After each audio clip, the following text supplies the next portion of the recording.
promised you we'd keep it short. So when we were putting this event together, Lou told me he had a surprise guest. I was like, who could that be? And when he told me who it was, it warmed my heart. We have Mayor Villaraigosa here today. And, you know, I grew up listening to his voice on Fox 11 or ABC or whatever the news channel was. And, you know, it was certainly a different time back then, and I fondly recall those days. I cannot tell you, Mayor, I'm so happy to have you here. I appreciate you coming and patronizing our event. Please, can you come up and say the first words?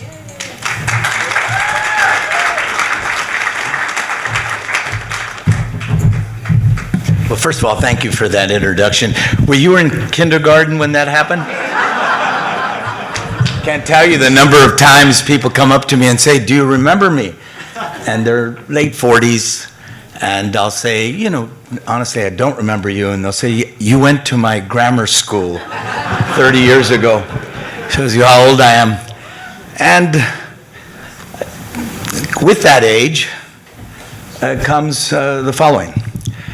You know, this issue of public safety, and when you talk about gun violence, public health, is an issue that is without question something that's on everybody's mind. I think it's an indication, your attendance today is an indication of that. But I want to take you back for a second, because in 2005, LA was the most dangerous big city in America. I want to remind you of that. The most dangerous, most violent big city in America. More violent than Chicago, yes. It was the most violent city in the country. And I tell people, by the time we were gone, by the time I finished, we were, along with New York, the second safest big city in the country. Well, thank you. But I want to give you a context for all of this. You know, back then, we incarcerated, and still do today, more people than anywhere in the world. I'm going to say it again. We incarcerate more people than anywhere in the world. And so early on, I understood we need to get more police officers in this town. And we grew the police department to 10,000 strong, grew it by 1,000 officers. But we didn't just do that.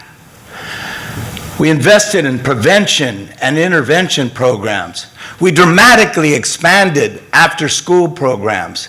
We focused on summer youth jobs to give young people alternatives to, as I used to say, still in your hubcaps. We did a broad cross-section of things to address the crime phenomena of the time. And it worked. So let me just say this. First of all, I have a great deal of respect for anyone willing to put their hat in the ring, willing to say, I stand up and I'm going to put my name on the ballot and ask for your support. So I have a great deal of support for all of you. But anybody who gives you simple solutions, throw them out. Because I'm going to tell you, as someone who was in this town, helped to unite the city to take on the issue of crime and safety, there are no simple solutions, everybody. There are only tough, complex solutions. And they have to be varied. So when you hear, oh, just lock them up, yeah, good luck with that. It's not going to work. It never has. What works is thoughtful solutions.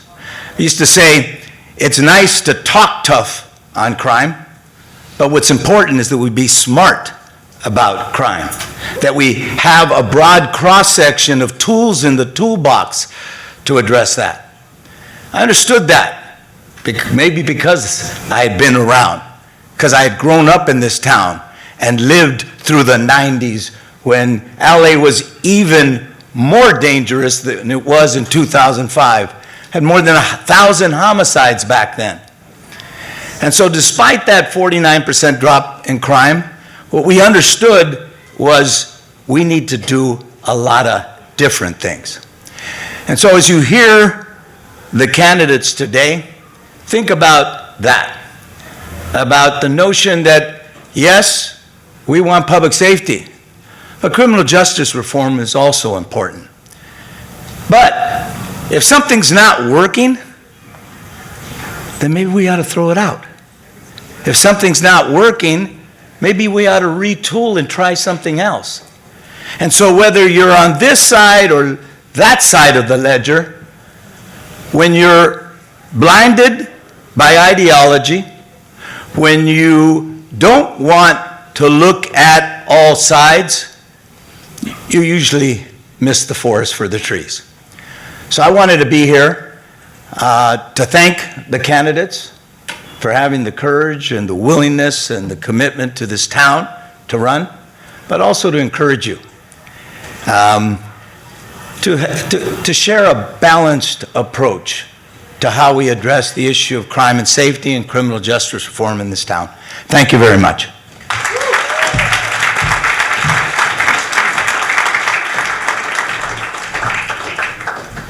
Okay, thank you, Mayor. Always nice to hear your voice. When you're in kindergarten. Yeah, exactly. Okay, so we want to go ahead and switch over. The whole idea was to keep the administrative stuff kind of brief and move over to the candidates, which is what we're going to do right now. Let's go ahead and introduce the candidates to the stage. Let's please start with the incumbent, District Attorney Gascon. Can you please join us on the stage?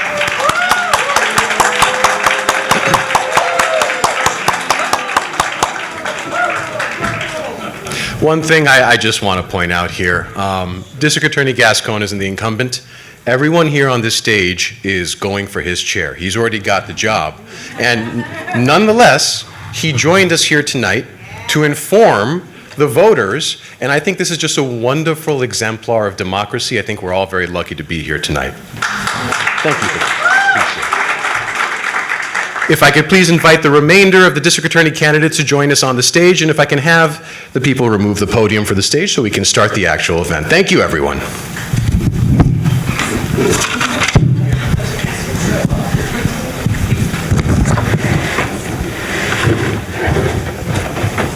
Let me help you with this. Thank you.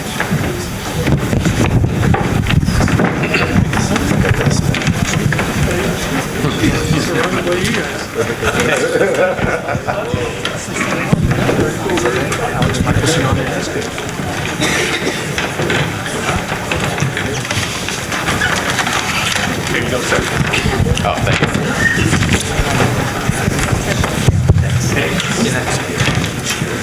Full house.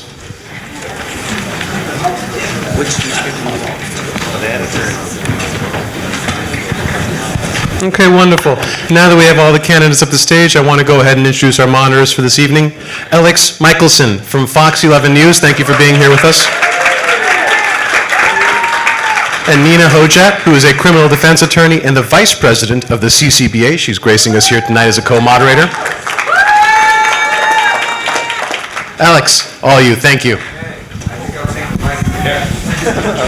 I'll take this mic. You almost fell off. Okay. I know if I fall off, the mayor is here to catch me. Got to get him on the news tonight. Good. Hi, everybody. My name is Elex Michaelson. I anchor the news on Fox 11 every night at 5, 6, and 10 o'clock and host a statewide political show called The Issue Is, which I hope you guys will watch. This is on Friday nights at 10:30. We've had most of these candidates on our 6 o'clock news, which is actually happening right now, which we may dip into live as well. And it's really great that you're all here to listen. Here's my ask of all of you, is that this is about all these people that have thrown their hat in the ring. You guys haven't. So let's hear from them. And if you want to be on the stage, you should run next time, and then we'll get your take on it. We've invited everybody that's running. Everybody's getting a fair chance to talk tonight. So let's not do, boos and hisses and all the rest of that stuff.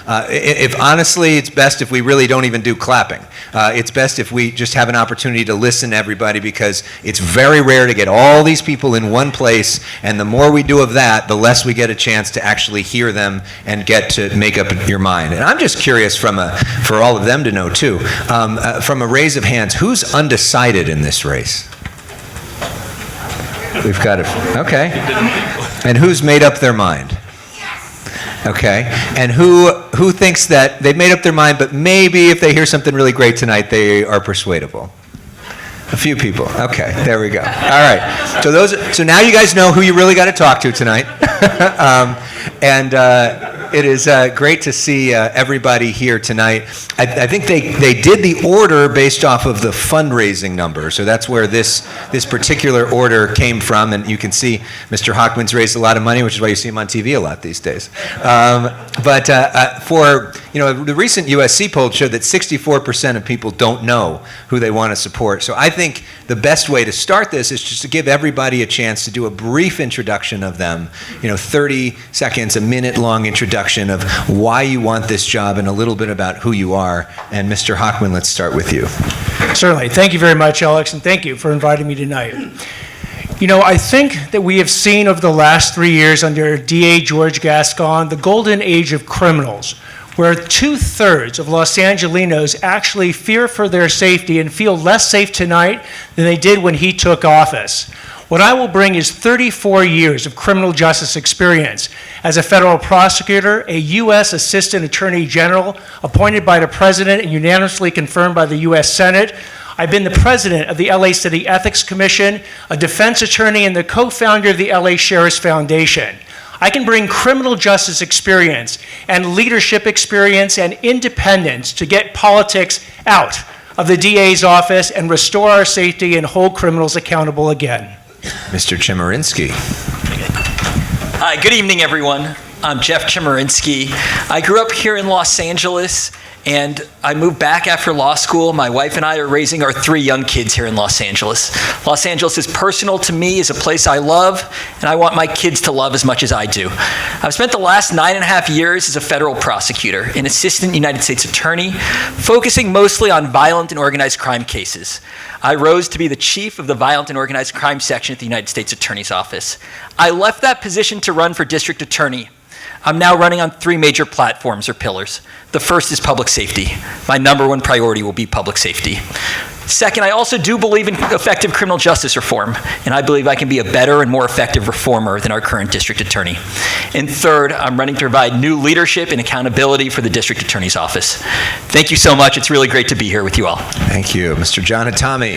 Thank you. Good evening. I'm running for my kids. I have a 10-year-old and an 8-year-old, and I want them to be safe. I'm running for your kids. I want to make sure your children are safe. And I'm running for all of you to make sure you are safe. I'm running for my wife, who's a 16-year veteran in the Sheriff's Department, and she's the mother of my children. And I want her to come home, and I want to make sure that she's safe. We have a community where most of us don't feel safe anymore. We don't feel safe when we walk out to our car at night and we go into our car. We don't feel safe when we're walking to the beach or walking our kids to school. We don't feel safe when we're walking our dog or if we wear a watch or jewelry. We don't feel safe when we go to a restaurant because we're afraid somebody may commit a hate crime against us. We don't feel safe in our homes. We're afraid somebody's going to come and burglarize our homes. We have a feeling of unsafety here in Los Angeles, and everybody feels it. Think about 5 years ago. We did not feel that way. And so I'm running for all of you. I spent almost 18 years as a prosecutor in the district attorney's office.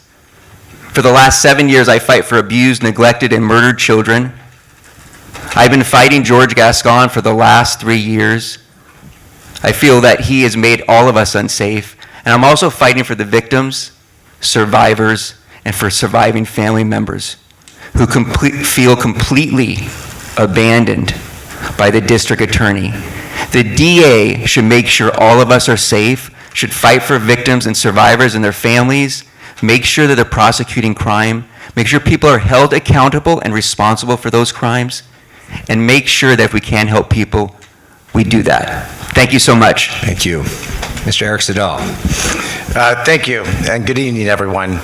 Mr. Mayor, when you were giving the introduction, I had 2 thoughts. First of all, I was thinking, is he running for governor? My second thought was, we are speaking the same language.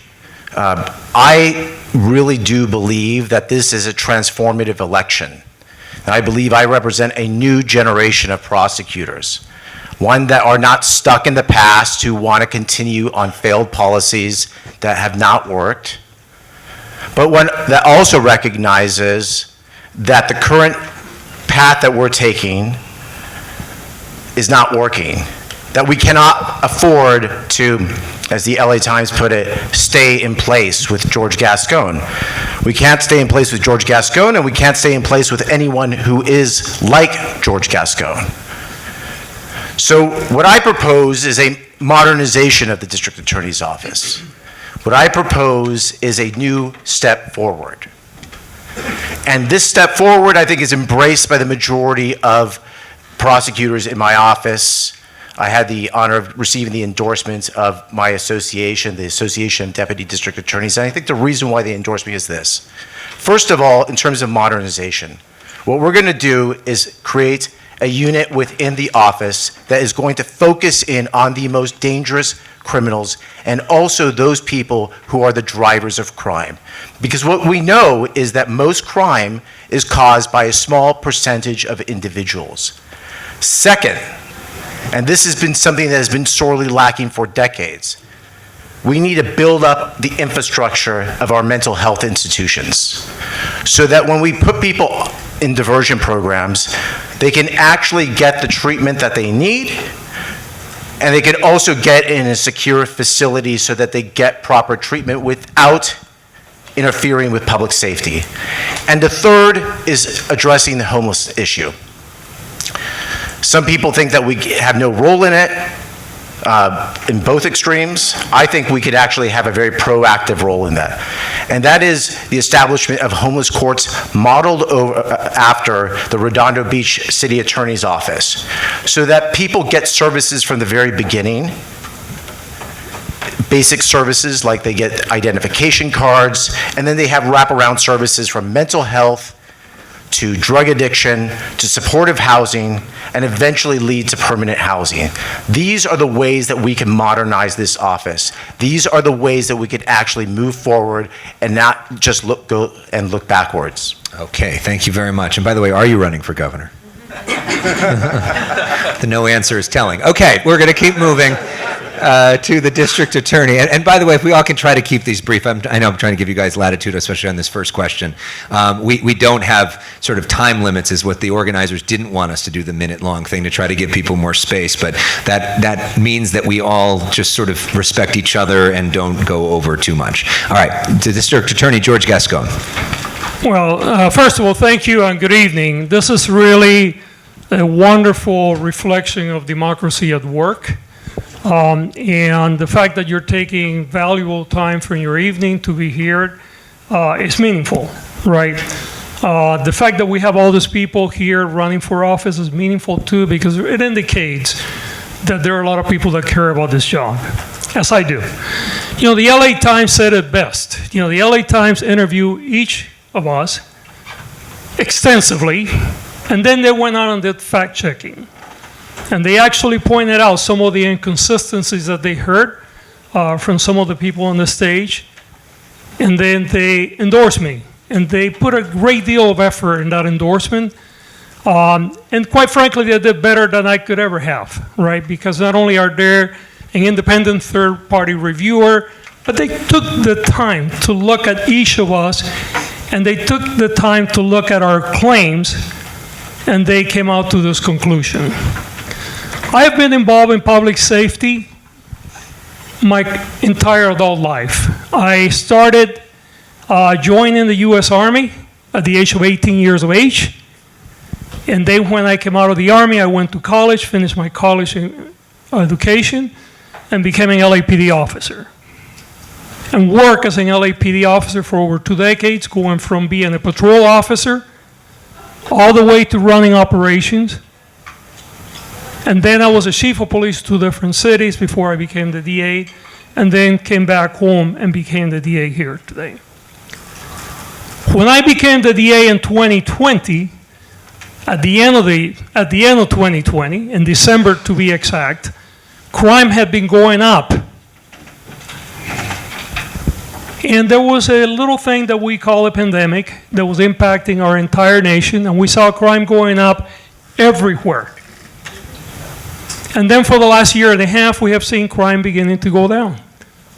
Now, I understand the feeling of insecurity, because if you ask a Gallup organization that have been polling Americans and how they feel about their safety for the last several decades, they will tell you that with the exception of a couple of years, and last year wasn't one, we as Americans consistently feel unsafe and we feel less secure at the moment that we did the prior year.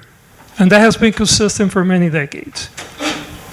But the reality is that we have to get beyond the rhetoric and we have to see what really makes a difference.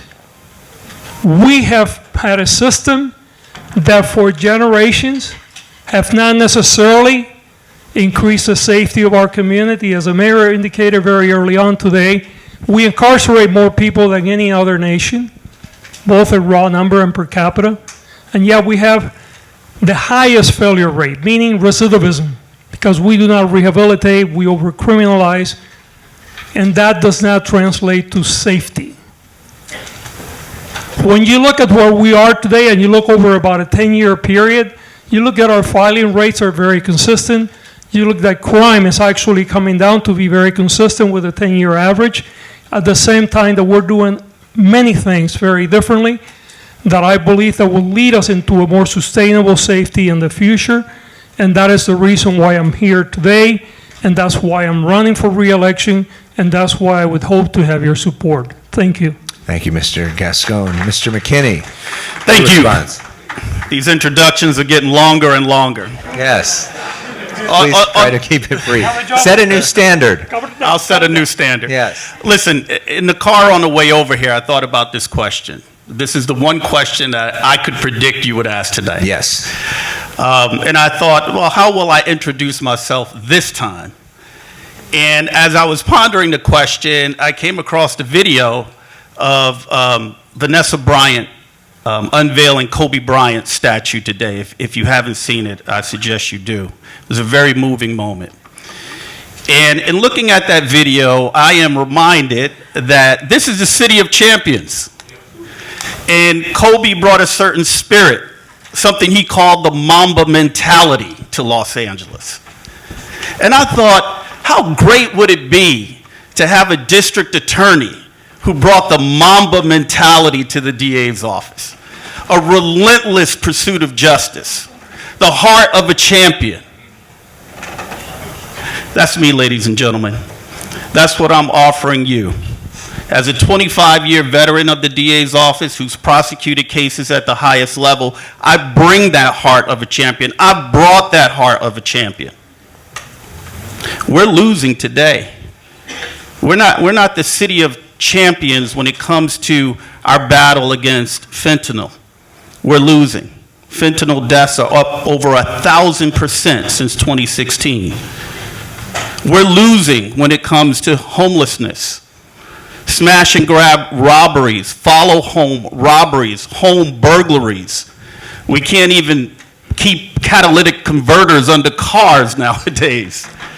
And this is all relatively new. As the mayor said, there was a time when crime was much worse in Los Angeles County, and we brought it down.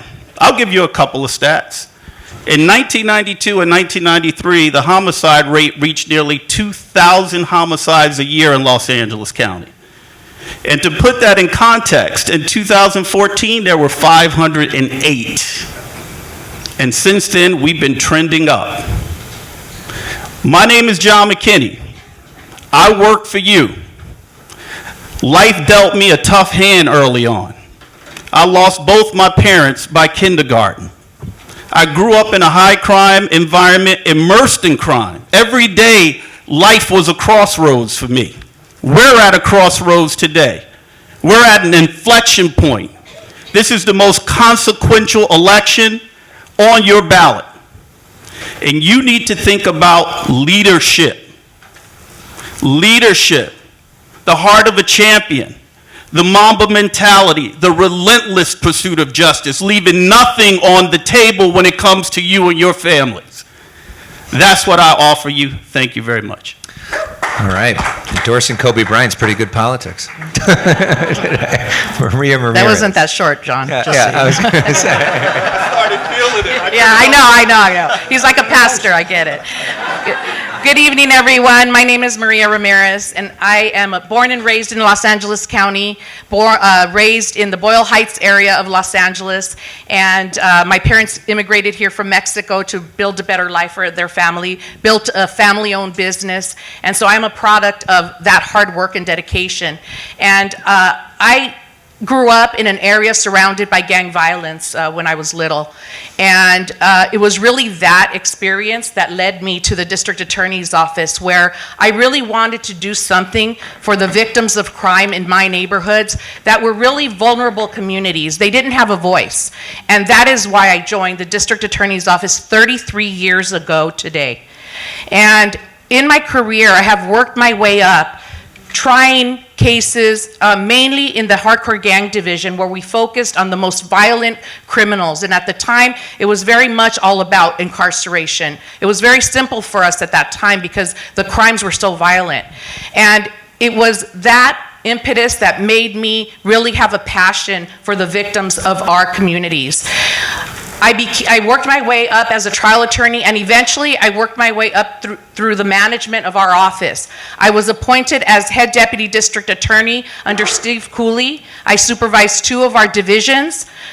Eventually, under Jackie Lacey, she appointed me as bureau director over specialized prosecutions, where I supervised 8 of our most complex and high-profile divisions in our office, over 260 employees. So when you look at all of the candidates here today, I am the most experienced candidate that will be on that ballot. And why is that important? Because we have had a severe lack of leadership in the last 3 years under Mr. Gascon. And when I say that, I want you all to know what is happening in our office. We don't have leadership. We don't have someone that the employees, and I'm talking about attorneys and support staff, want to follow.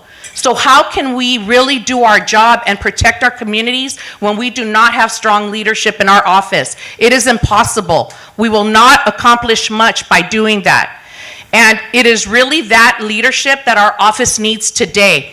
And our office needs somebody from within our office that understands our office, the communities, and what our office needs to move forward and provide public safety for all of you. So thank you very much for having me here today, and I look forward to answering all of your questions. Before we move on, I want to go back to Mr. Gascon and give him a chance, because that was a pretty strong charge, basically saying that the people that work for you don't, respect your perspective and don't want to work for you. What do you say to that? Well, look, let me kind of put this into perspective. Just think about it for a moment. Let's take Joe Biden, but it could be, quite frankly, any president, right? You come into the White House and you say, congratulations, you won the race. By the way, you have to have your opponent or the former president's cabinet is the people that you're going to have to run the office. That is the world that I walk into. It is very different today. Since I've been in office, we've hired over 85 new lawyers. We're in the process of hiring about 100 this year. We have promoted many people. And the people that are coming to the office and the people that we're promoting from within look at the office very differently than some of the folks that are sitting in this stage here today. I know you're going to hear about a plebiscite. You're going to hear about the vote of no confidence. But what you don't hear is about how that process took place, what people were kept out of voting, what people were intimidated into doing certain things that are no longer happening, by the way. So, yes, I understand that if you're at this stage today, you must, in order to distinguish yourself, have to come after me. But wasn't it more than 90% of the people that work in your office voted that they said they wanted to recall you? I mean, that's not just a few people on the stage. Yeah, so you don't know. This isn't that. It's just not looking for that. Let me tell you about that, because it's interesting. We got to know a lot of people that said, we're being hounded, we're being told that this is completely anonymous, and yet they know that I haven't voted. Then some people ask, where is this process being done and how is it being done? And then we find out there was a Canadian company that was being hired to do this. And then when people ask to see some of this information that was withheld. And I know Mr. Sidal will have a different side of the story. More recently, Mr. McKinney got a plebiscite where he actually got 60%. There were about 350 some people in the office that voted, an office of about 2,100. But then we find out that actually many people were excluded from having the possibility of voting. So listen, again, I go back to this is a very contested race, and I understand that there are a lot of hard feelings, but I think that when you look at reality and what we are today, it's a very different place than what we were in December of 2020. Mr. Sedano, since you were name checked, why don't you, what's your response to that? Well, so, look, I've had the Name privilege... check me, please. What? Name check me, please. Okay. All right, yeah. I've had the privilege of representing the line prosecutors in my office for 10 years. When George Gascon, look, I was the first one in the stage to actively campaign against him when he was running against Jackie Lacey. I was very active on the Lacey campaign. Our union was very much against him. There's no secret about that. But the moment he won, the moment Miss Lacey conceded, I reached out to his political allies and tried to heal that wound, to make sure that the office continued to function for the benefit of the people. And we tried to have a meeting. It was delayed, and eventually we did have a meeting. And Mr. Gascon spent 4.5 minutes in that meeting. And then on December the 7th of 2020, he unleashed a series of directives that not one person that was a career veteran prosecutor in our office was a part of in terms of the dialogue. And then on top of that all, he brought in political allies into the office, into key positions to undermine the very civil service protections that are necessary for a civil government in this country. All right, we're going to keep moving with the introductions, Judge. All right, real quick, because we could do this with so many people. We'll be here all day. Okay, Judge, I'm sorry, I didn't, Judge. Thank you. Seated amongst the audience are many defense attorneys and prosecutors. They have appeared in my court over the last 18 and a half years. I don't want to toot my horn, but if you have an opportunity when this function is over, ask those people, what type of treatment have they received and their clients received during my tenure as a judge?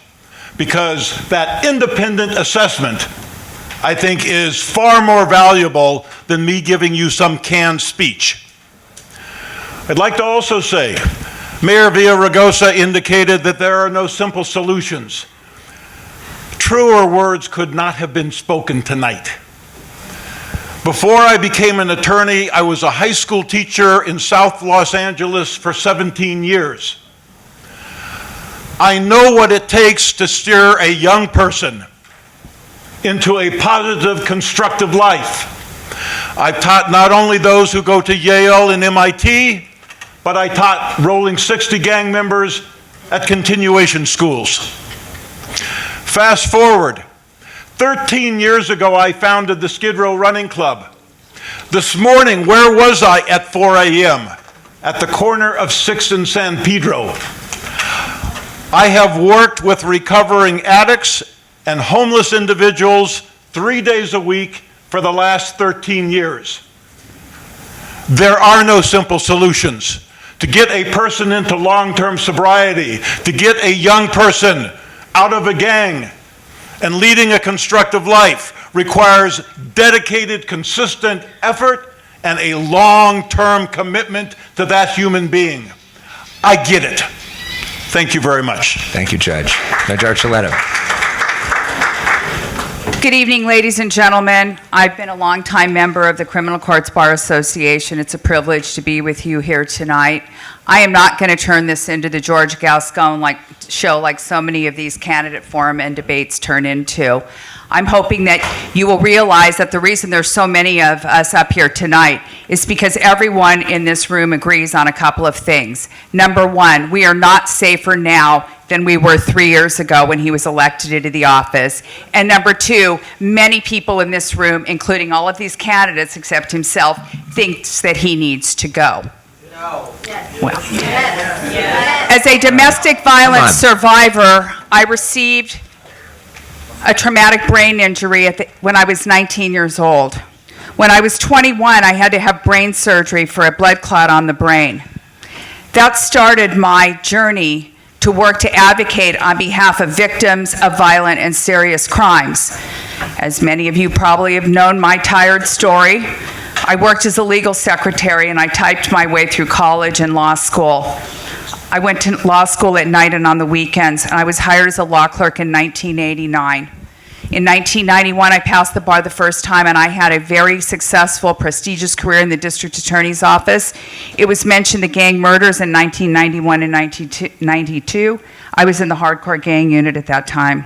I tried many of those cases. I spent 26 years as a prosecutor, and 7 years ago, I ran for Superior Court judge. I'm the only other candidate on this podium other than Mr. Gascon, I've used his name, so he'll probably get to respond, that ran a countywide successful election. I'm at the ground zero every single day of everything that's wrong with his policies. For the last 3.5 years, I've been in the Edelman Children's Court after leaving criminal court, where I see what's happening with children, families, every single day in the foster care system because of the abuse, the homelessness, the domestic violence, the substance abuse, and the crime. We are not safer than we were 3 years ago, which is why I have stepped down from the bench on an unpaid leave of absence to step up for each and every one of you. So thank you for allowing me to participate tonight. Thank you. Judge Milton. Good evening, ladies and gentlemen. My name is David Milton. Let me tell you a little bit about myself. Born in Pasadena, but my parents moved to Indiana when I was an infant. I was raised in a Judeo-Christian family, raised in a Jewish community, seders, synagogues, all those kinds of things. And however, in Indiana during the 60s and 70s, the country was racially tense. I suffered those indignities during that time, but those experiences, being raised in a Judeo-Christian family, and the racial tension, they made me a strong man, a principled man, a good man. I do not tolerate injustices. And after leaving Indiana, I returned to California. I started my career in the DA's office. I have been a lawyer for 45 years. I'm the most experienced candidate here. 24 years as a Superior Court judge and 12 years as a prosecutor. I tried some of the most difficult cases you can try in any jurisdiction, state or federal, in this entire country.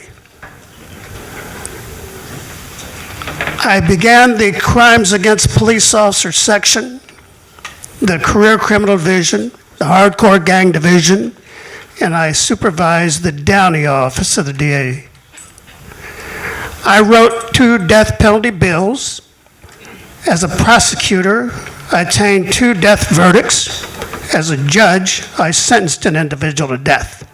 I don't say these things in a celebratory way. It's just the breadth of my experience and how serious I treat the law. I adhere to the law. Number 1 on my platform, if you go to dmiltonforda.com, you will see what? Hate crimes. I'm sensitive to that subject. What does that mean? That means that any crime that's motivated because of your race, your religion, your gender. October 7th, it just did something to me. And I stand with Israel 100% in its right to exercise self-defense and to pursue its attackers until those attackers are no longer a threat. That's what I stand for. I'm Republican, but I'm not I'm not by any stretch of the imagination extreme. You know what? That actor Matthew McConaughey said it best. There are extremes on the right, there are extremes on the left. They're causing chaos in this country. Most of the people want to be somewhere in the middle. Reasonableness. A little to the right, some in the middle, and some a little to the left. And he observed that those people who are on the extremes, they have the mics, and we've got to take those mics from them. This is what I'm about, public protection. I won't let you down if I'm the district attorney. I won't fool you and change my candidacy from Republican to anything else. This is what you see. I am transparent. I will never mislead you, and I will get that office back to its core mission, which is public safety. Thank you very much. So you and Elex, do I get points if I keep to 30 seconds like you requested? please, yes, bonus points. Good evening, everybody. My name is Lloyd Bobcat Masson. I'm a cold case prosecutor with the largest county in the United States. And the reason I jumped into this race was because I didn't hear anybody saying what I wanted to hear as an LA County resident. And that's this. As a DA, I'm going to tell criminals directly that playtime is over. I absolutely promise and committed to dropping the hammer on all property-related offenses, including robbery and also hate crimes. I'm the only candidate up here that's actually independent and truly independent. I've never been affiliated with any political party whatsoever, and that's what sets me apart. I want to put politics last and LA first. As a fourth-generation Angelino, I love this city. I love every different neighborhood that makes up the county, and I'm committed to cleaning this place up using the tactics that the mayor mentioned, not just old-school policies, but the best technology that we can use to bring this place, get it ready for the Olympics so it's clean, and we're not going to get a bunch of French tourists stuck here that aren't able to get home because their cars got stolen. Thank you. All right, thank you very much. Thanks for keeping it brief. Bonus points for keeping it brief, right? I'll be brief too, but I'm going to stand because so don't have my back to half the audience. Yes, I guess I've raised the least amount of money, but you can't buy this election. As long as I get a fair shake, get invited to events like this, thank you very much for inviting me, get on your show possibly, maybe I'll be one of the candidates that's invited on the show. I can win this election. Yes, Mr. Hockman has raised the most money, but well, the polls vary. Anyway, so I'm the only criminal defense attorney that is running. Thank you. I'm the only candidate that is in the courtrooms every single day all over the county, and I see what's really happening. Now, actually, I disagree with Ms. Archuleta because I didn't say we're less safe now. We're actually more safe now than we were 3 years ago because violent crime, rapes and murders are down, and we can't give the credit or the blame to Mr. Gascon, and the truth is we're safer. Now, theft crimes have gone up, and the reason they've gone up, in my opinion, is because the fearmongers have misled people into thinking that, oh, you can just go into a store and take whatever you want, and Gascon won't do anything. Well, that's not true. Anyone who's arrested for going to a store and taking something, they're charged. I get these cases all the time. It's a myth. Okay, well, I'm in the courtrooms every day, and I see so many cases I get are like this, and they're charged as felonies because it doesn't take long to get $950. So money doesn't buy what it used to. Anyway, I see his mic's up, but I want to thank you. I am the only candidate. I am the most progressive candidate. I'm the only candidate endorsed by two political parties, the Green Party and the Peace and Freedom Party. And I believe the reason I'm not endorsed by the LA Times and some progressive things, I think Mr. Gascon has a better chance of winning. At this point, he probably does. He's going to be in the top two. Now, I'm going to be in the other top two because all these guys who are mass incarcerators, they all want to be in favor of more mass incarceration than Gascon. And Gascon, in my opinion, is a mass incarcerator because his directives are awesome. I just reread them, but they don't get implemented. His line deputies ignore them. Yeah, people are here, they know because they're in courts too. He files enhancements. We're not resentencing. He files against enhancements being struck. This even gang enhancements. Now he does things. Some things he's done. He doesn't seek the death penalty. Either do I. And we're one of the few candidates that don't. And it's just he says that they won't seek body attachments. The reason I ran is the straw that broke the camel's back is I'm also the only candidate that actually represents victims. The DA is supposed to represent the people. I represent the victims. And one of my victim clients missed one court date to testify. Gascon's office had him arrested, sought $100,000 bail on this guy, and convinced the judge to do it.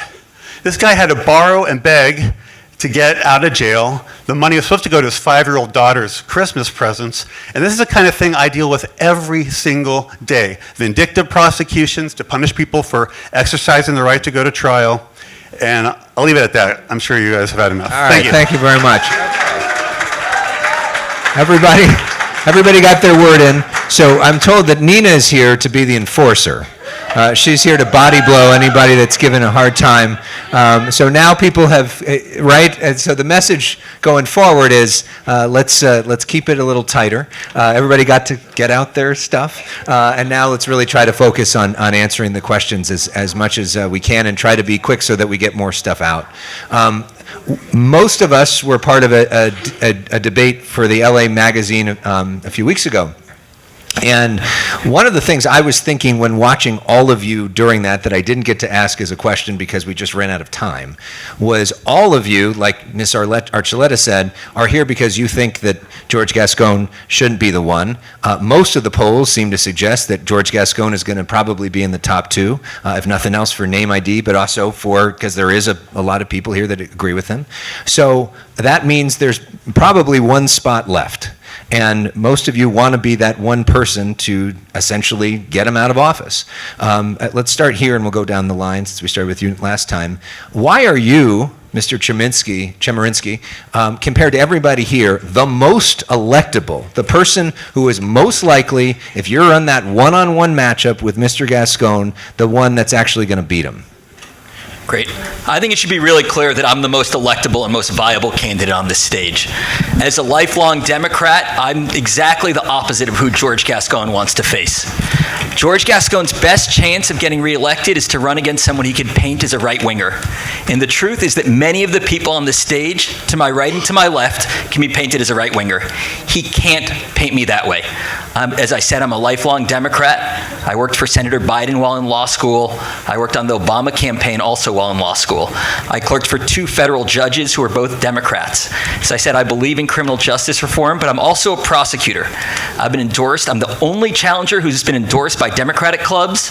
I've also been endorsed by the League of Conservation Voters.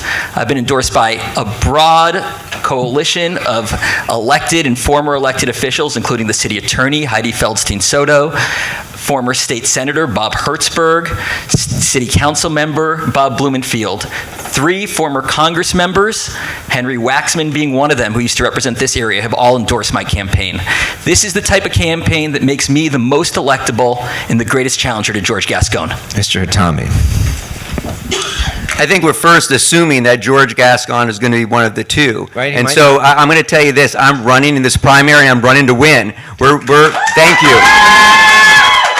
We're polling number 2, and we're running this primary to win. We're talking to the voters about actually winning. So I don't think you should assume that George Gascon is going to be one of the 2, because many people don't want him to be one of the 2. And these people are out here voting every single day. So I was raised poor by a single mom. I was abused as a child. I also was a victim of a parental kidnapping. I'm a product of the Boys and Girls Club by a single mom who was working. I've also been in trouble, and I joined the Army. And I spent 7 years in the United States Army, and it turned my life around. I think too many people, when we talk about public safety, talk about politics. Jackie Lacey was a lifelong Democrat. And nobody up here is Jackie Lacey. And George Gascon beat her. And so I think people need to think about that and think about the reason why that happened. And so when George Gascon says, I'm a Democrat running for DA, I'm Jonathan Hatami, DA running for all of you. It doesn't matter what political party you belong to. Everybody deserves public safety, no matter if you're a Republican or a Democrat or no party preference. And we're running to bring public safety to everyone here in Los Angeles. People feel unsafe. And that's why I'm running for DA, and that's why I believe that I'm going to beat whoever is the other person who makes it past this primary. Thank you. Mr. Siddall, why are you the most electable choice? So I believe that George Gascon will be the one of the top two, and I also have nothing in my closet to paint me as a right-winger or a MAGA guy or anything like that whatsoever. So I don't have that baggage like other people may have it on the stage. And I think it's the power of my ideas. I think that what Angelenos want is they want a different approach in terms of public safety. They do not want to go backwards. I'm the only candidate on this stage that actually has an actionable plan to move this county forward, that actually looks at what are the issues in terms of violence, how do you reduce violence, our longstanding mental health crisis, and our issues with homelessness. I have an actual plan. When that plan is actually polled, it is extremely successful, and it actually beats George Gascon in the general election. And so that's why I should be the one who goes up against him, because there's really nothing he can say to attack me. Mr. Gascon, who do you want to run against the most? No, that would be a great question to answer it. What do you think? You think I'm going to jump in the middle of that fight? Hell no. Why are you the most electable? Why am I the most electable? Yeah. Look, I think if you go on the record, okay, I think if we move away from the rhetoric, I think if we move away from the misinformation that the LA Times very clearly researched and put it out there, I think if you look at what is going on in the county today, if you look at what is happening in the office as we are moving into a 21st century prosecutorial office, I think you will agree that we're on the right path. Now, that is not to say that there's not things that we need to continue to work on. As a nation, we have a problem with fentanyl. As a nation, we have a problem with gun violence. As a nation, we continue to have a problem that is increasing every day with fake news and bad information that is actually harming our communities. And unless we all come together, and it really doesn't matter whether you're on the right or the left, it really matters about how do we approach, how do we come together in order to make our communities safer. And if that is the goal, I think you would find me to be the most electable candidate. All right, Mr. McKinney, why are you the one? Well, I think you can take this picture right here, because this is the general election matchup for 2024. And I am the most electable because I have a profile that appeals to the broadest spectrum of voters. Among my support are Republicans and Democrats, conservatives and progressives. You mentioned a plebiscite that was taken in the DA's office recently, and basically that was a vote that over 500 deputy DAs had an opportunity to vote in. I won the plebiscite where current deputy DAs voted to have me be the next district attorney by 64.7%. The second closest person was 50 points behind. Mr. Gascon received 6 votes in that plebiscite. I am the most electable, and I am George Gascon's worst nightmare because I cut into the heart of his support. I have endorsements from law enforcement agencies. I have an endorsement from an organization that represents the most powerful African American civic and business leaders in Los Angeles County. And I'm the only other candidate here with a major labor endorsement from AFSCME 3090, which represents thousands of city workers.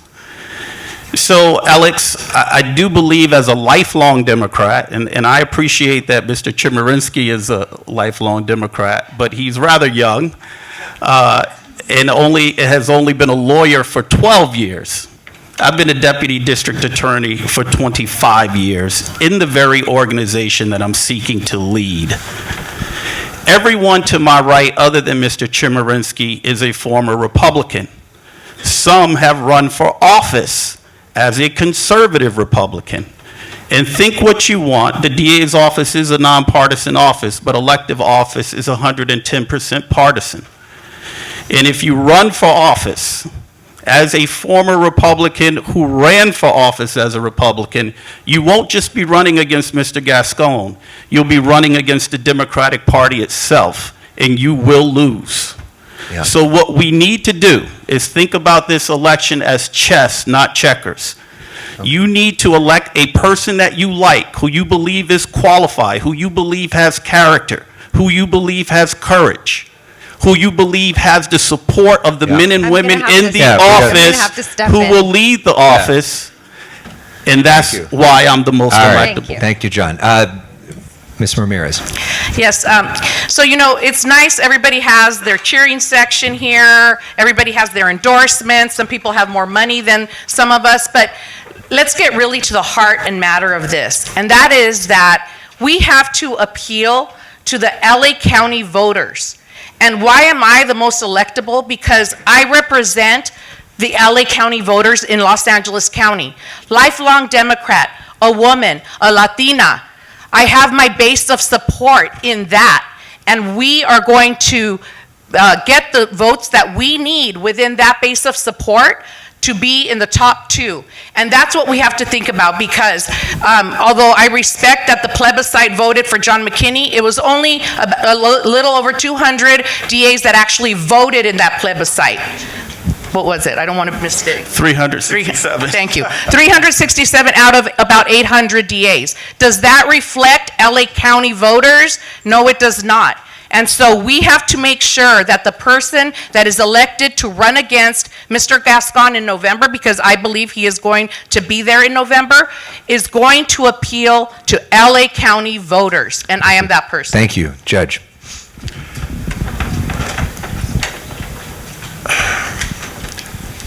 I am not your traditional candidate.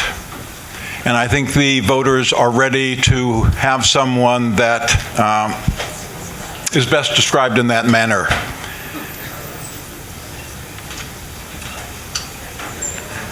For 11 years as a prosecutor, for 18 and a half years as a judge, I have never had a conviction reversed on appeal.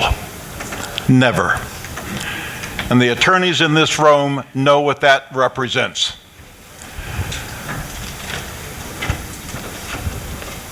I'd like to also indicate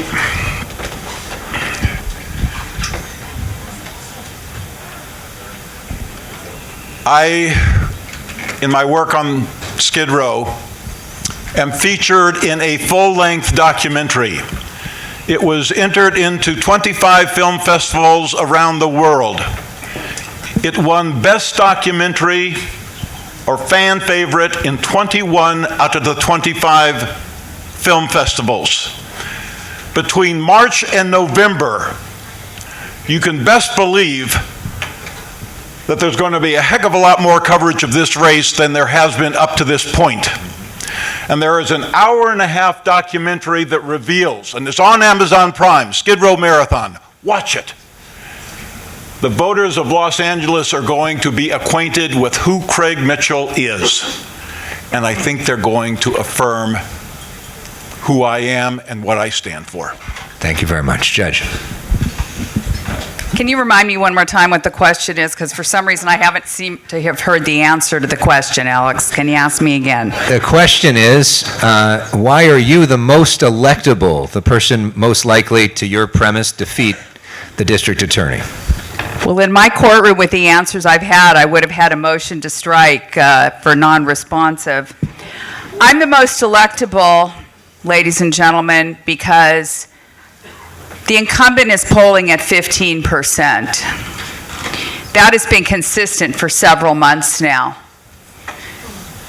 65% of the population is undecided. We all have polled better in this poll and that poll and that poll and this poll. But at the end of the day, ladies and gentlemen, it's the voters of LA County that are going to decide. The Board of Supervisors are women. The mayor of the city of Los Angeles is a woman. The city attorney for the city of Los Angeles is a woman. I love men. I have a husband, a son, a father, and many male friends.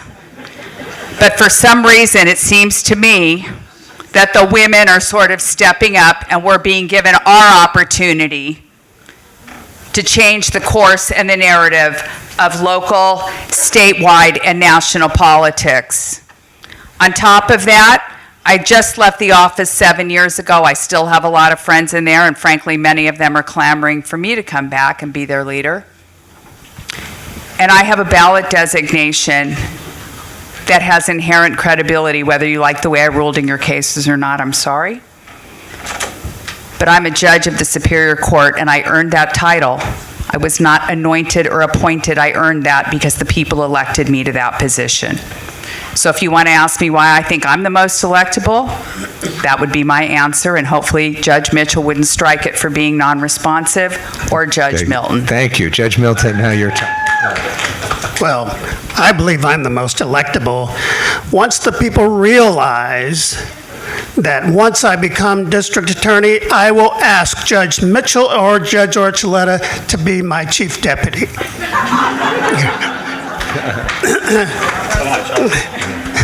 Seriously, folks, there's no question. I'm the most experienced lawyer, judge here.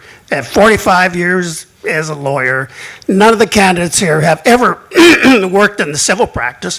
After my criminal assignment, I went into civil. I've handled medical malpractice, legal malpractice, all the professional malpractice you can, catastrophic personal injury. I'm a real estate broker, so I do tons of real estate type cases and construction defects and all those kinds of things. And I was a supervisor at the state bar, and I managed deputy trial counsel. We prosecuted errant lawyers. Don't you think the district attorney ought to know something about that? Don't you think?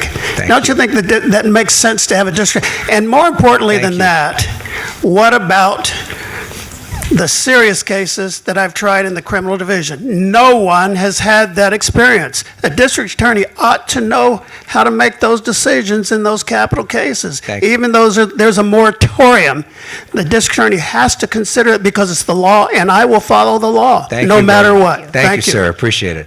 Let me just step in here real quick, ladies and gentlemen. We're going to take a break at 7:30, but before we do, I just want to let you know if we can go for a few more minutes, and then we're going to grab some Q&A from the audience. So let's let them finish up, and we'll move over to the Q&A section before the break. Okay.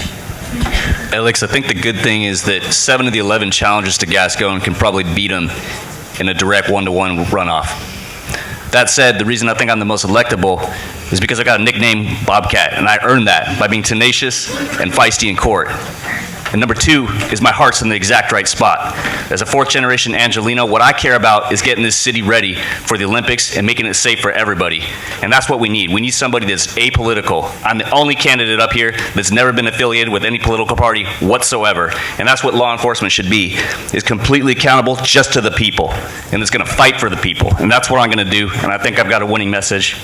And that's why I think I'm the most electable. So you're anti-politics but pro-Bobcats. I got it. It's that simple, Elex. What do you think is going to happen if you put a Bobcat in office? It's going to scratch this crime out, and it's going to take care of it, and that's a simple message that voters can relate to. Thank you very much, sir. Well, if you're a Bobcat, you're going to love me because I'm an animal rights attorney. I externed at the Animal Protection Unit. I'm endorsed by the founder of the Animal Protection Unit, the first of its kind in the nation. I represent pro bono animal rights activists protecting their First Amendment rights. But why am I the most electable? And I want to change what I was saying earlier. Now I think about it, there isn't going to be a November election. I'm going to get over 50% of the vote. Woo! If I get a platform like today and actually get on the news and not people trying to silence my message. The people of LA are progressive. This is a progressive county. You know, 2 candidates won state or countywide elections. I won 2 statewide elections. And what do I mean by that? I ran for governor. I knew I wasn't going to win the governorship, but my platform was to beat the recall. We beat the recall. I won that election. Whether it's how much of it you could give me credit for. And then I ran for Attorney General. And Okay. again, I knew I wasn't going to beat Rob Bonta. Mr. Hockman, I guess, thought he could. But in LA County, I got 103,000 votes. I have a lot of friends in this county, high places, low places out here. And I spent not a dime on that that campaign. Mr. Hockman spent $2.7 million, and I wasn't trying to win the election. I was trying to get more than 2% of the vote so the Green Party could stay on the ballot for 4 more years. Now, obviously, I represent more than the Green Party Thank you. because if I only represent the Green Party, there's no way I'd get elected. Thank All you, right, thank you very much. And the one person who hasn't gotten to answer this is Mr. Hockman, and it was clear by, maybe we can move one of the mics down here, sorry, that Mr. McKinney was referencing you and the fact that you ran for Attorney General as a Republican, and this thought that if, say, you're in a matchup with George Gascon, there's going to be ads that say Republican Nathan Hockman, and try to tie you to Donald Trump and everything else. What happens if that happens? What's your argument on why you're the most electable? So, Elex, let me tell you why I can and will beat George Gascon in the general election. So, the reason I'm sitting in this chair is that I've been able to raise the most amount of money, and every one of these candidates have gone out to try and get as many people excited about their campaign. And I have gotten well over 1,400 people excited about the campaign. That enthusiasm, and here's the key part, is not just from Republicans. Half my money comes from Democrats and independents. When I ran as a moderate Republican, not a conservative Republican, but a moderate Republican, 40% of my money and 40% of my votes here in Los Angeles County, I got over 758,000 votes. 40% of those were for Democrats and independents. My message is a unifying, common sense message because I reject the pendulum swing of extreme policies like Mayor Villaraigosa was talking about. I reject mass incarceration blanket policies, but I also reject George Gascon's decarceration policies. I believe in something I call the hard middle. The hard middle requires it's hard because it actually requires experience. Mr. Gascon has no experience personally prosecuting a case in his entire life. He's never defended a criminal case in his entire life. But I bring 34 years of prosecutorial and defense experience to this calculation that requires us to look at the crime, the criminal, and the impact on the victim to put the true threats to public safety in jail and the ones who aren't, give them a chance for community service. But here's the key. Mr. Gascon, when I get into the general election, there's already been a tally amongst the people on this stage. And they said, if any one of us gets through and you're on the other side, will you support that person? And the answer was yes. So if Mr. Gascon gets through with, let's say, 25 or 30%, on March 6th, the day after the election, Nathan Hockman will have a 70-30 advantage. And it will be my election to lose, and I will not lose it. And let me just tell you very quickly, because I didn't get to speak earlier at length, how I will beat George Gascon. I will be able to raise the funds necessary so they'll go toe-to-toe with him on fundraising. Jackie Lacey got outspent by millions. I sit in this chair because I will not. And then I will put his record on trial. The jurors will be the voters, and they're going to ask themselves, do I want 4 more years of living in fear? Not a perception, but a reality. George Gascon's policies have created that reality for the voters here. And they will actually vote, not on party affiliation, because quite candidly, criminals don't ask your party affiliation when they rob you. They will actually vote on who is going to keep them safe. And my unifying message, my ability to raise money, my ability to bring these people together is why, Mr. Gascon, on November 5th, when the election tally is counted, I will be the next district attorney, and you will come in second place. Mr. Chemerinsky, I saw you nodding your head when you said that he said that everybody would endorse him over Gascon. If it's the two of them, are you endorsing Gascon? I'm not sure what I'm going to do in that situation. I think it would be 2 really bad choices, to be honest. Okay. I know you want to do Q&A. Yeah. Let's do some Q&A real quick from the audience. I've spoken to some people who have interest in raising their hands. Ma'am, can I get your name first? Sure. Hi, I'm Shiva. Okay. Just want to point out, Shiva is wearing a shirt that says John Hatemi for District Attorney, just for that. Just to put that out there. Shiva, what's your question? But you're an undecided voter, is what we're saying. I'm very decided because many of us, mainly I personally, I came to this country legally. We ran away from persecution in Iran after the Islamic regime came and took over. We came to this great country because it was the future for us and for our future family. This is not the city of angels that we grew up in. Yeah. We are not safe. We do not have a life as citizens, as business owners. And I'm wondering why Mr. Gascon smiles when everybody is attacking him and everybody is saying we are not safe in this city anymore. Is he pleased? Does it mean that he's accomplished what he was brought to do to this city? Because we know he was not voted.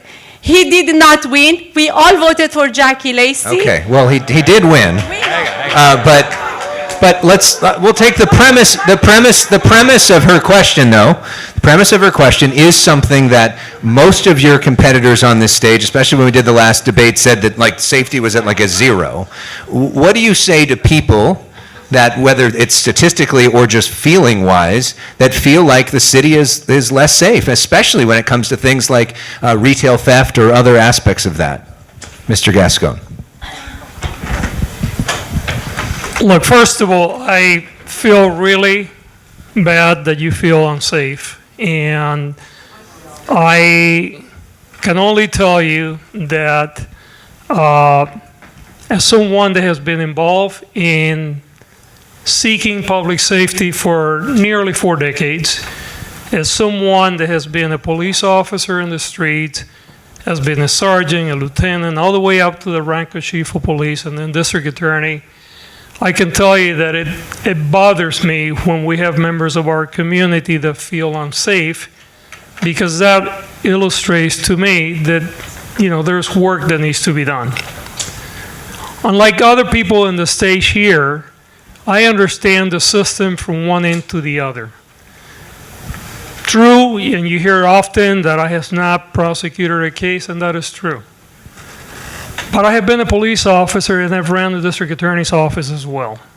I understand systems in ways that very few people do.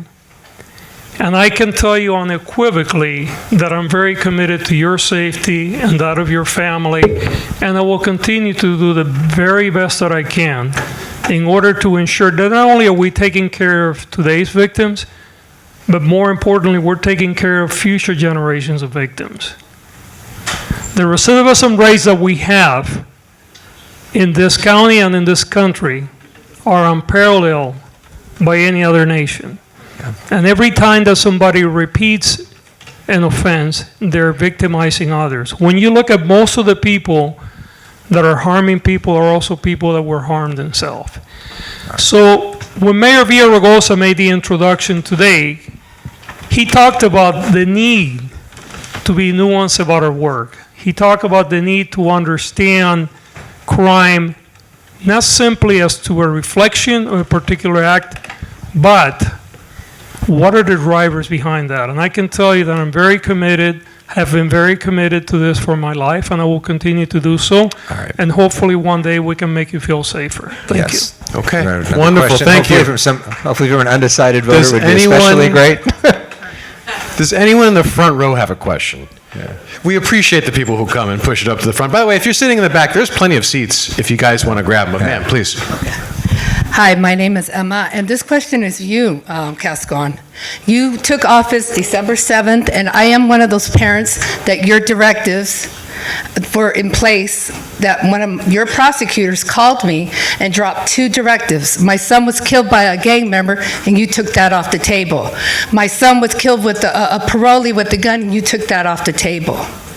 I joined the recall because you messed with the wrong mother. My child was killed by a gang member, and you had more sympathy for that gang member than my child who was killed in front of my home.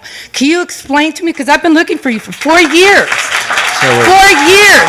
Can you tell me how were you able to get rid of that gang enhancement and the parolee with the gun, and I'm safer today?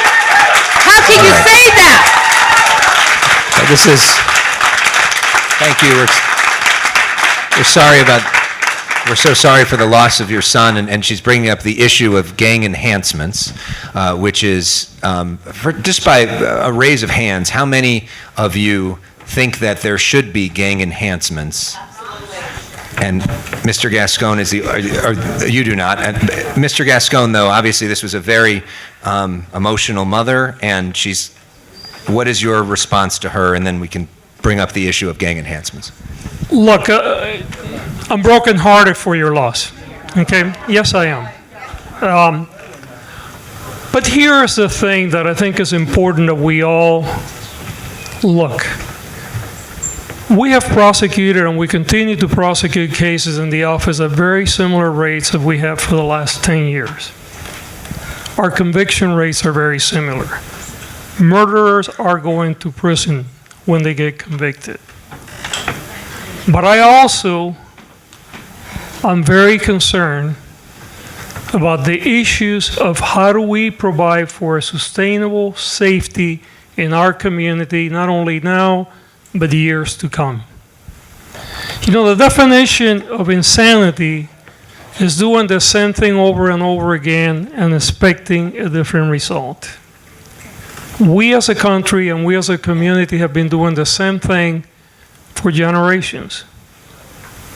And we haven't gotten any better. We must evaluate the past, learn from the past, and move forward in a different direction to ensure that future generations of our community do not have to face the harms that you face and that so many other mothers face. And there is absolutely no evidence that enhancements have done the work. If they did, we would not have the problems that we have today. So I am very sorry for your loss. That's a lie, Mr. Gus. Well, let's Ms. Ramirez, as the most veteran prosecutor up here, who's dealt with a lot of these things, your response on why you think that gang enhancements are important. Gang enhancements are important because they accurately describe the violence that is involved in those cases and the need to send that person away for as long as the law will allow us. And when you take away enhancements, when you take away special circumstances, when you take away strike enhancements, then there's more likely the chance that that person will be paroled earlier. Now that we have youthful parole, we have elder parole, they're getting out anyway, and that's what happens. The other thing is the legislature has given us these laws to protect our public. We have to use them when appropriate. And Mr. Gascon has taken away our ability to use our discretion in evaluating the cases before us based on the evidence, based on who the criminal offender is, whether he's a violent criminal involved in gang activity over and over again. He has taken away our ability to do that. And that's why it matters. And it matters to mothers like this that don't feel that our office is giving the justice that her son's life deserves. But is it, and Mr. McKinney, and then I'll go back to Mr. Gascon. Mr. McKinney. All right. I want to ask Mr. Gascon a follow-up question to his last response.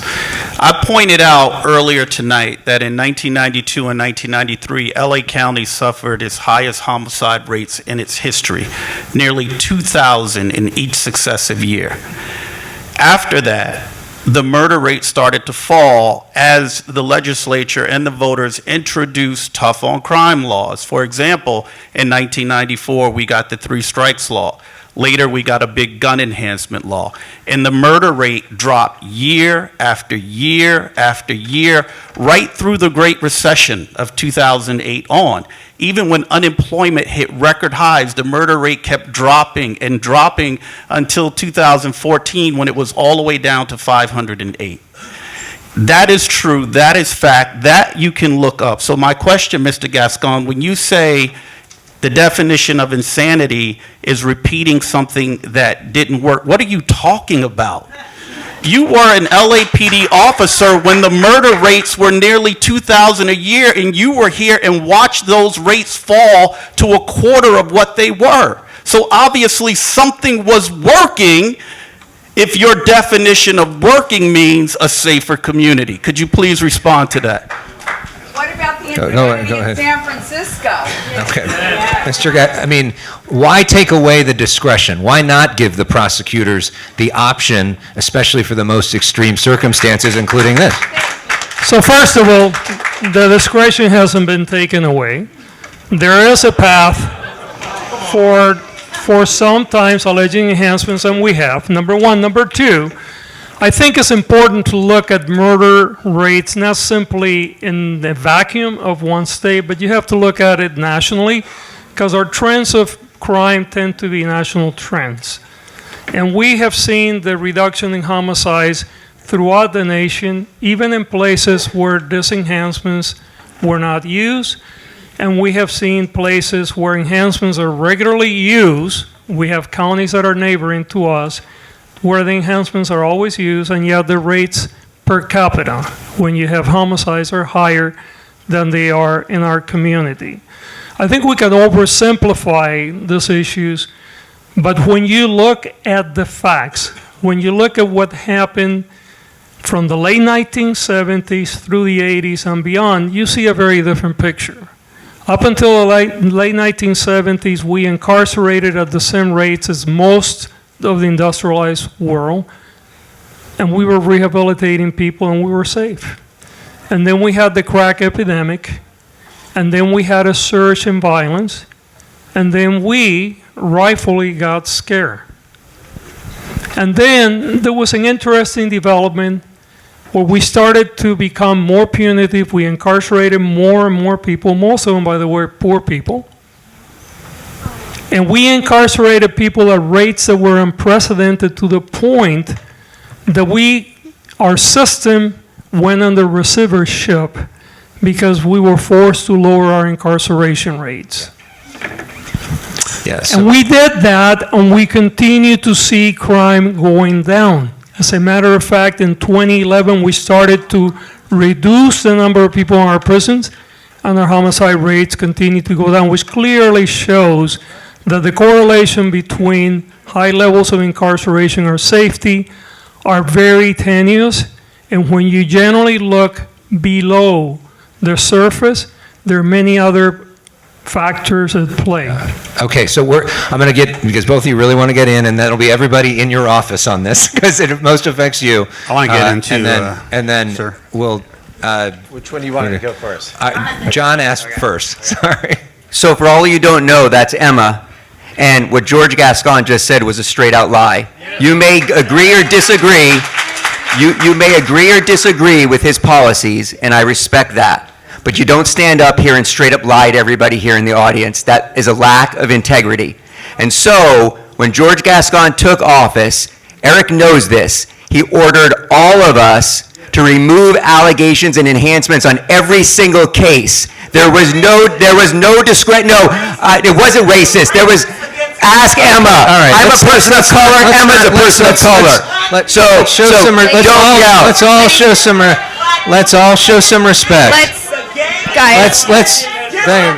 Thank you. This right here. You guys, ladies and gentlemen, Ma'am, we're not. Okay. We're gonna have to take It's true. You're not. No, let's have some. Come on, guys. Okay, we got your point. We'll allow them. You should run for DA if you want to come up on the stage. They are racist. Okay. That's the one thing Gascon Put your has name done. forward. Put your name forward and run for DA. All right. This is a forum for the people that are running for DA. We're not having a back and forth of screaming at each other. Let's hang on, have guys, some respect. guys. John Atami is John. It's rude. It's rude. We're not. Okay. All right. Ma'am. Guys. Thank you. Guys. Thank you. We're not stacking the deck. These are the people that are running. You could have run too. All right. So we're going to go here. Guys. We're going to go here and show some respect. Guys, I'll shut off all the mics. There we go. Here's The hardest part, listen to me, guys. The hardest part of doing these events is time, and we're eating into it right now. We want to hear from the candidates. We got about 1 minute. I think Eric was up. No, I'm not done. Oh, okay. Yeah, I'm not done. Thank you. Emma is a person of color. Her son was a person of color, and he was murdered. It's not racist when you're fighting for justice for individuals. He keeps going. Rude. I'm not done. So, keeps going. Keeps going. Hold on a minute. What? Anthony Yeah. Avalos Yeah. was tortured and murdered by his mom and her boyfriend. He ordered me to remove the special circumstance of intentional murder by torture. That's 100% fact. A little girl named Eternity, a 4-year-old girl who was African American, was tortured and murdered by her mom. He ordered me to remove strikes on that case. Eric knows that. He stood up and helped me on that case. He didn't look at the facts. He didn't look at the evidence. He didn't talk to the family members. He didn't talk to the police officers. He didn't talk to the prosecutors. He ordered us to remove them in all these cases. When children are tortured and murdered, when children are killed, it's our job as district attorneys to stand up and fight for them and make sure they get justice. And he didn't do that. Eric, real quickly. Okay, so I'm gonna try to lower down the temperature a little. Okay. I think there's something that has to be understood. Since the great crime decline from 1994 to 2014, the life expectancy of African American males went up by almost 1 year, just because of the reduction of murder. Just because of the reduction of murder in the United States. It is too simple to say that 3 strikes and the gang allegation and higher sentencing reduced the murder rate, but it helped. That was part of the equation. There are many things that we can do together as a community to make crime go down. Being targeted in the way that we prosecute crimes to make sure that the drivers of violence, when we look at violence, about 70% of violence in our city occurs in a very small percentage of neighborhoods. When we lower violence levels in those neighborhoods, you know who are the beneficiaries? Black men, primarily. Latinos, primarily. Because that's whose lives are actually saved when we do this. All right. Well, because there's stats. If anyone wants to look at the stats, there's plenty of good studies on this. There's an uneasy piece by okay, so whoever said that, that's just verifiable. Thank you. So we need to take a break, is that it? And Yeah, so the way I know you guys all have questions, there is no chance we'll be able to get to everyone's questions. We're going to hold over the next round of questions for the second hour. But guys, here's the thing. These events are free, right? How are they free? It's our sponsors. So what we like to do in the middle of it, just to give everyone a break from the tension. Take 10 minutes, use the restroom, get a breather, get away from the lawyers. Whatever you got to do. Whatever you got to do. And do us a favor, patronize our sponsors. Guys, let's take a 10-minute break. We'll see you all back after the break, okay? All right. Good to go? Good to go. Okay. We're going to try to be much more conscientious on the time thing, and I'm going to start to be an asshole if I have to. I've tried to be nice, but let's be respectful, okay? Of their time and of our time. Raise your hand if you support the 3 strikes law. Okay, obviously Mr. Gascon does not. Let's start with Mr. Siddall this time. Why is 3 strikes a good thing, and how would you enforce that if you're the DA? So 3 strikes has been an effective deterrent ever since it was created. It actually lowers crime rates because of the deterrent effect. Second strikers in general are less likely to commit crime. There was a study that was done out of the University of Pennsylvania that showed this. So that's why I support the 3 strikes law. I think what you have to treat someone who's committed a violent or serious felony differently than a first-time offender. And I think it works. It's proven. The data and science are there in terms of its effectiveness, and that's why I support it. Judge Mitchell, why do you support the 3 strikes law? Regrettably, there are certain individuals who over and over again prey on our community. I had a case in my court within the last 6 months. 4 serious and violent felonies, 2 armed robberies, 2 assault with a firearm. He came back into my court with another armed robbery. No strikes were alleged. Okay? And this person had been to prison. This doesn't apply to everybody. There are times when I, as a judge, strikes to be fair and equitable. But there are certain individuals who need to take a major timeout from the community by their proven conduct that hurts people. So, Mr. Gascon, 3 strikes is the law. What would you change what you're doing on that in a second term, and why are you doing what you're doing? Look, if you go back to 2012, we used to send people on a third strike for 25 years to life for very low-level offenses, right? And we recognized that that was in excess, and California voters voted against that, and we made it so actually the third strike had to be serious and violent in order for someone to go to prison for 25 years to life. The use of strikes, as it is the case with the use of when you send people to prison, which we do, by the way, for 80, 100 years, and we do that very often, multiple decades, has a limited application. There are some people that are unsafe, and they must be removed from the community.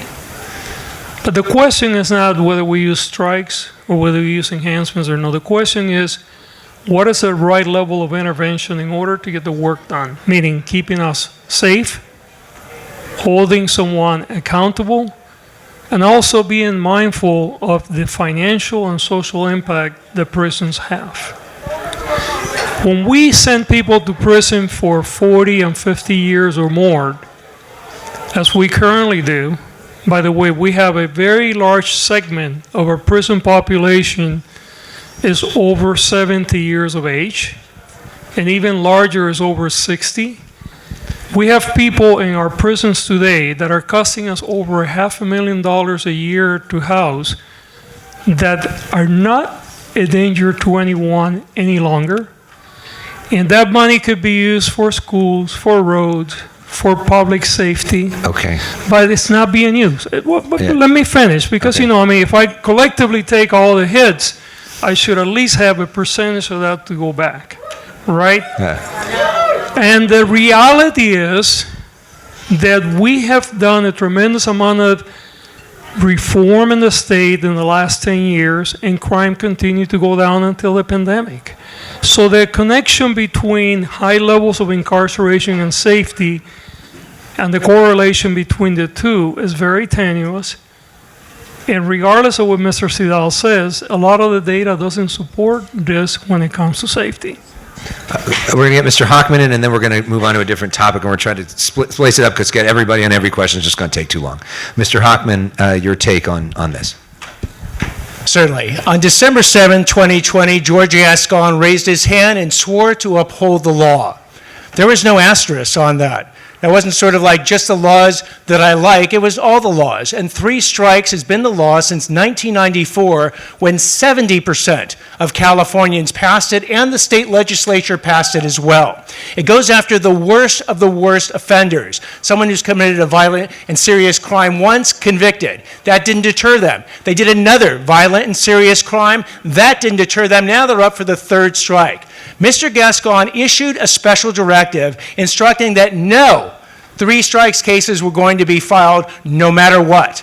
I got hired with my law firm by Eric Sidal and the Association of Deputy District Attorneys, those 800 deputy district attorneys, to go ahead and go into court on behalf of basically the deputy district attorneys and say that their boss should have his policy enjoined and stopped. We succeeded. We got a judge to issue a preliminary injunction, but Mr. Gascon wasn't done. He wanted to take this to the appellate court. So we went up there with him, and the appellate court affirmed that decision and said this: Mr. Gascon's discretion is not unreviewable. He is not a sovereign. He has to follow the law like each one of us.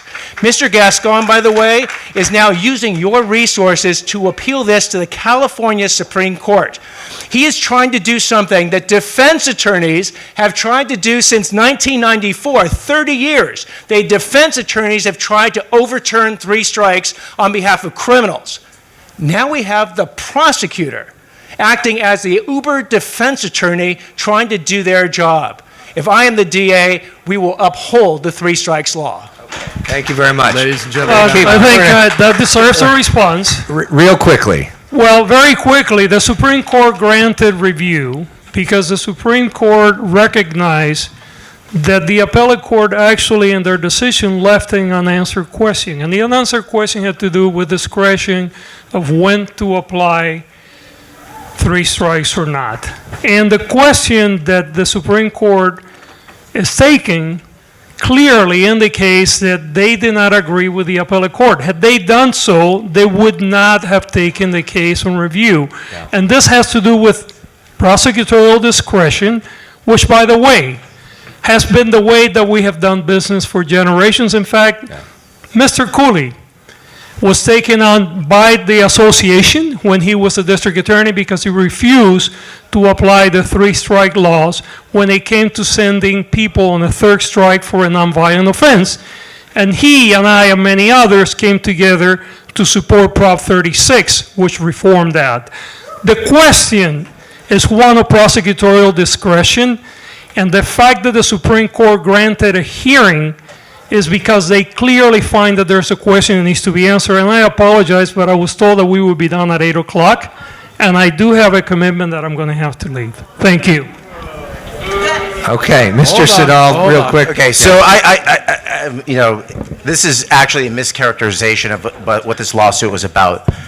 This lawsuit basically was this man who's leaving right now decided that he was going to be like a little dictator in the DA's office. And we said no. That's why we sued him. The law is a mandatory law. It is a sentencing law. It is not an enhancement. It's not to be too technical, but there's people in this room that understand the difference. This is a sentencing alternative. It is a different type of mechanism than from a traditional enhancement. It is mandatory. The law specifically states that the prosecutor shall file these types of strikes. It is not discretionary. Most decisions by a district attorney are discretionary. For example, like the death penalty is discretionary. We didn't sue him on, we sued him on a very narrow issue. We sued him on the issue of mandatory sentences, and that's why he lost.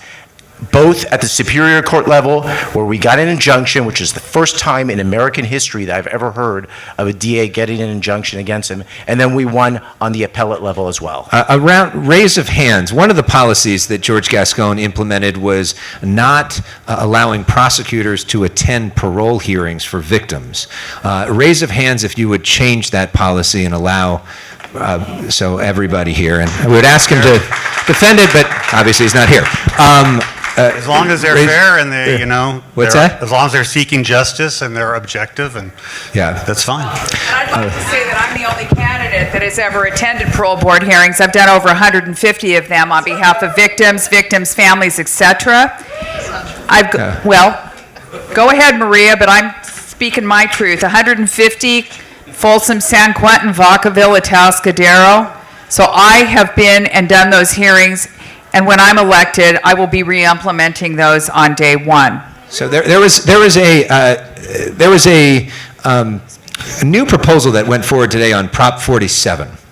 First up, raise of hands if you think Prop 47 should be amended or changed. Everybody here.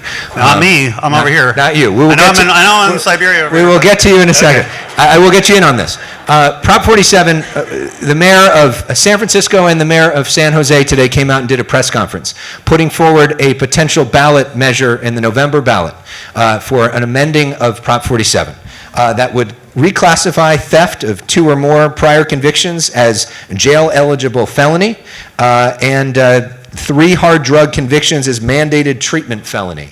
I guess raise of hands, do you support that as a concept? Everybody here does. I want to get some more people in on it. You don't. You don't. Yes. So we're going to go to who hasn't spoken in a while. Well, let's go to you. Why do you disagree with that? All right, well, first, the drug thing. Okay, mere possession of drugs should be decriminalized. Okay, you don't criminalize addiction. It's a health problem. Now, if someone commits a serious crime because of their drug problem, they're facing a felony, and then you can get them into a treatment program. We need to expand, we all agree we need to expand the treatment programs, mental health programs, spend more money on beds, but just possessing a little bit of a drug, I'm sure half the people here are holding right now, probably. Just kidding, just kidding. Judge Milton, your response to that.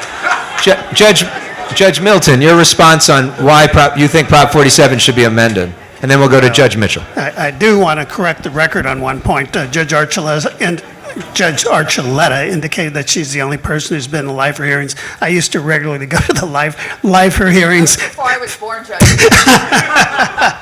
I mean, well, a lot of people, raise your hand if you've been to one of those hearings. Okay, so clearly other people say that isn't true. Okay. All right, the Prop 47. Prop 47 to me is something that should be amended. It's taken away the use of the prior convictions. If you've got a prior criminal history, you ought to get more time if you're out there doing it again. You're a recidivist. But the thing that's troublesome to me about under the Gascon administration, here's what's happening. The law provides that if you go into an establishment, residential or commercial, and you have the intent when you went in there to steal something, it's a burglary. And if you use force or fear on the occupants, it's a robbery. Those should be charged as felonies, no question about it. The only exception under the present state of law is if you intended to go in there and you stole something and it turns out the thing was less than $950, you could get a shoplift under that scenario. True, but initially, those charges should be charged as burglaries or robberies, and Gascon refuses to do it. All right. I got a question from somebody in the audience during the break that I thought, oh yes, Judge, I'm sorry. I promised you to speak. Yes. Thank you. I work with recovering addicts all the time. I understand that methamphetamine and fentanyl are powerful drugs. They take over people's lives. And we need to use the criminal justice system not to incarcerate the person who simply possesses those drugs, but to get them into treatment. And the only way you do that is you arrest the person who is using the drugs, get them into court, and you present them with two options. Sir, ma'am, I can send you to the county jail for 90 or 180 days, or you can go into a treatment program. I understand, having been on the bench for almost 20 years, given that choice, 95% of the people will say, Judge, give me the treatment program. Yes. Okay? And that is the first step.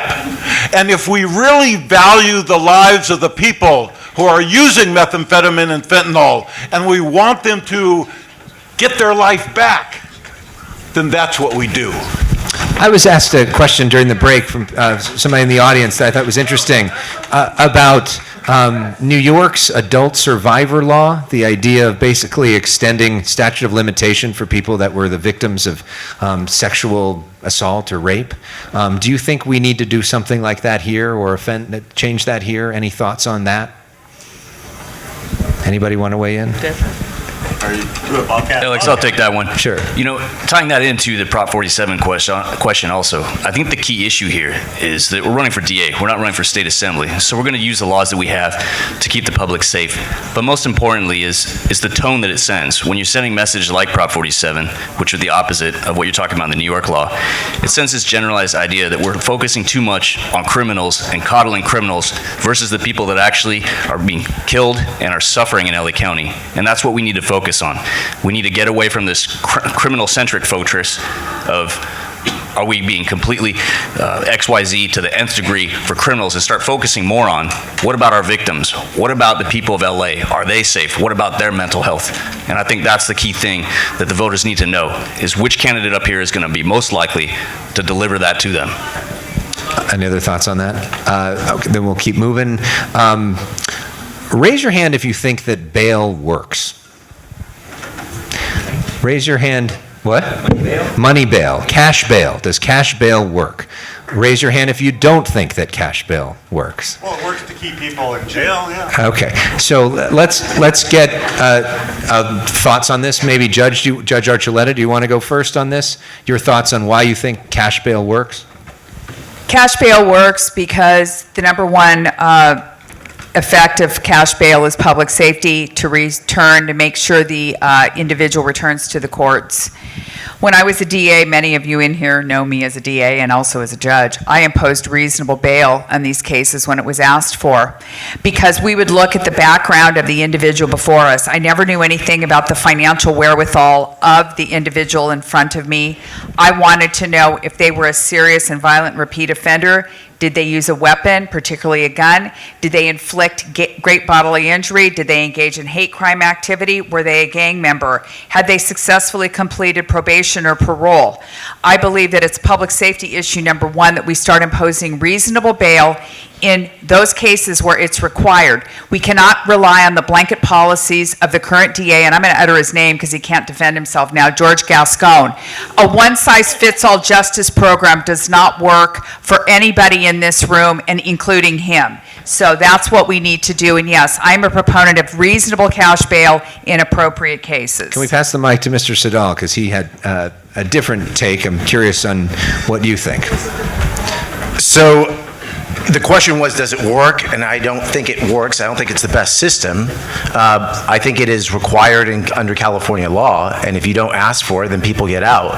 But what I would do is, and I've written an article on this very issue, what I would do is, if I were creating the law as to how you would detain people in California, I would go to the federal system, which was created in 1986, and it basically presumes certain types of felonies to be detainable. For example, violent felonies, you should automatically get detention. You should not be allowed to be released, even if you have the money and the wherewithal to get it. And then everything else comes into a gray area where there is some discussion about whether you are a threat to the community, or you're a threat to, or you're a public safety risk, or you're a flight risk. And that would be the ideal system. That's not the system that we have in California. That's not the system that was created by our state constitution. Most people, think of bail as something that is for the prosecution. Bail is actually something that was developed for the defendant, so that the defendant could get out of custody. I do not agree that somehow that a $2 million bail on a multimillionaire who is a murderer somehow protects the community. Yeah, Mr. McKinney, and then, yeah. Yes, I think bail is imperfect, but it does work better than OR releases in most cases. A study was done on OR releases versus bail by Yolo County District Attorney Jeff Riesig, and the study showed that there is a much higher recidivism rate for people who get out on their own recognizance versus people who get out on bail. And the reason for that, if you think about it, is this. People who have access to capital tend to be a little bit more responsible, tend to have jobs, tend to have homes, tend to follow the rules. So there's a two-tier system. Let me finish, please. All right, just let me respond. Let me finish, please. It's also true that once you put up some collateral, you're more likely to follow the rules because you have something more at stake. Now, it's imperfect because it's over and under inclusive on the issue of risk. People who have access to capital can still be dangerous. People who don't have access to capital may not be dangerous. So, if we're going to have the system that we currently have, first of all, we should have 24-hour arraignment courts so we don't have cite and release and book and release on the streets. People should be brought before a judge, 1. 2, we need a meaningful risk assessment tool that will assess the risk of each person that can be universally applied through all of our courts in the county. And then 3, if we're going to keep bail, then reasonable bail should be set. Yes. All right, well, first of all, there's a two-tier system. If you can afford bail, then you're out. And I can walk into court and the DA, the first thing they say, is your client out or in? Because if they're out, they're going to get a probation sentence often. And if they're in, they're just going to continue the case, so they have, maybe a year in custody, and then they're going to take a prison sentence because they almost done their time. It's a two-tier system. Innocent people, my clients all the time, they plead guilty to crimes they didn't commit because they can't get out on bail. The Supreme Court has said that they have to take into account ability to pay. Well, guess what? Everyone who's in jail, they don't have the ability to pay or they'd pay it. Sure. Okay, so this is where we're going to wrap things up with this. It is going to be one sentence. You each get one sentence to make your pitch. And if you go over one sentence, I'll start talking. So we'll go this, since we went the other way this way, let's start with you, and let's do one sentence pitch, your closing argument, why everybody here should vote for you. If you're truly for justice and want to vote your conscience, vote for me. I'm the guy. Great. Two sentences. Oh, I had a Semicolon. Semicolon. Yeah. Bobcat. Thank you, everybody. I represent the boldest change in 2024 that voters can make to tell criminals directly that playtime's over. I also have a heart for LA, and what drives me is a passion to bring back the LA District Attorney's Office to #1. SDNY. Thank you. Manhattan DA's office have nothing on LA. That's a sentence. Okay. Judge Milton. I pledge to you that I will get that district attorney's office back to its core mission, which is public safety. You can count on it. Thank you. Judge Archuleta. We love you. I think they were talking to me. Justice for victims is justice for all. I will beat George Gascon. I'm going to be your next DA. Thank you. Judge Mitchell. We love you too. 2 words define my legal career, my entire life: fairness and justice. Thank you. Thank you.